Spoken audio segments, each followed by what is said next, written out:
All right, if you're a law student, you know the drill. IRAC, IRAC, IRAC. But let's be honest, that R for rule, that's where things can get a bit tricky, right? It's so often the one spot where easy marks get lost, and it can literally be the difference between a 2-1 and a first. Well, today, we're going to fix that. We're going to make the rule your secret weapon. So here's what we're going to do. First up, we'll get crystal clear on what the rule actually is, and maybe more importantly, what it is not. Then, I'm going to give you a super simple 3-step blueprint you can use every single time. We'll walk through a real example to see it in action, flag some of the most common exam mistakes so you can dodge them, and I'll wrap up with a final tip that's going to make this all click into place. Okay, let's dive right in. Think about it like this. A great legal argument is like building a house. You can't just start putting up walls and windows, right? You need a solid foundation first. And in the world of IRAC, the rule is that foundation. Get this part right, and everything else you build on top of it will be strong and secure. So what is it really? The rule is just the legal principle that's going to solve the problem or the issue you've spotted. Imagine all your legal knowledge as a giant toolbox. The rule is you reaching in and picking out the exact right tool for the job. It's a clean, simple statement of the law itself, ready to go. And this is the key takeaway. The rule's job is just to explain what the law is before you start applying it. You're setting the stage. You're not actually doing the analysis yet. You're basically saying to the examiner, hey, look, this is the legal test I'm about to use. Here are the goalposts. That's it.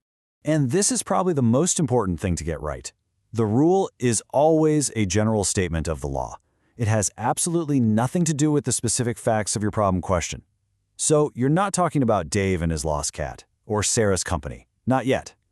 You're just stating the pure black-letter law. We'll get to Dave and Sarah later, I promise. Okay, so knowing what to do is great, but honestly, knowing what not to do is just as important. So many marks are lost by falling into a few really common traps. Let's shine a light on them so you can steer clear.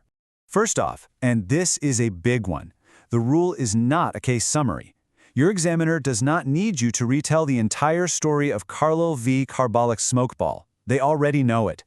What they want to see is that you understand the legal principle that came out of that case. Telling the story just proves you can read. Stating the principle proves you can think like a lawyer. Next up, resist the urge to copy and paste a giant paragraph from a judgment. I know it can be tempting, but a huge block of text can actually signal to the examiner that you don't quite understand it well enough to put it in your own words. The goal here is to show your understanding.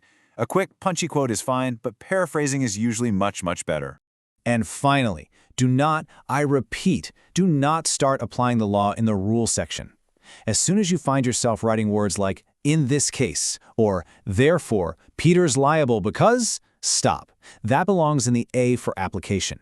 If you mix them up, your whole structure gets messy and your argument loses its power right from the start. Okay, so with all those don'ts out of the way, how do we actually do it right every single time? Well, I'm about to give you a simple 3-step blueprint. It's a formula that you can just plug and play for pretty much any issue. It really is this easy. Step 1, state the general legal principle in plain English. Step 2, give the authority. That's the main case or statute that backs it up. And Step 3, outline the specific legal test that comes from that authority. So that's principle, authority, test. That's the whole magic formula. Now, just a couple of quick reminders as you use this. Remember, it's one clear rule for one legal issue. Don't try to cram everything into one paragraph. And when it comes to cases, it's always quality over quantity. Citing one killer case is way better than just listing 5 random ones. Cases are there to support your point, not just to decorate the page. All right, theory is one thing, but let's see how this blueprint actually works in the wild. We're going to walk through an example for a classic UK contract law problem. So let's say you're looking at a problem question, and you figured out the main issue is all about consideration. The big question is, was a valid contract actually formed? So let's use our blueprint to write the rule for consideration. Okay, step 1, the general principle. We start with something simple and broad, like under UK contract law, for a promise to be enforceable, it must be supported by consideration. Boom, done. That's our foundation. Next, we bring in step 2, the authority. We just add it right on. So now it reads, this principle was established in the leading case of Curry versus Misa. See, we've just named the case, not told the story. And to finish it off, we add step 3, the legal test that came from that case. So the full thing is Curry versus Misa. where it was defined as a benefit to the promissor or a detriment to the promisee. And there it is. That's it. A perfect little rule paragraph. Principle, authority, test.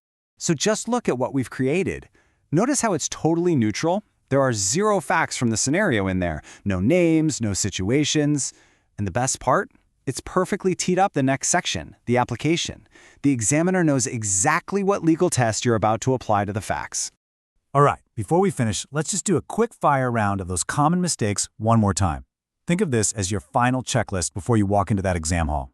So, remember, you want to avoid case dumping, just listing a bunch of cases with no context, vague definitions, using something from a textbook without a proper legal authority, mixing, and you know this one by now, blending the facts into your rules section, and finally, overquoting, using massive quotes instead of your own analysis.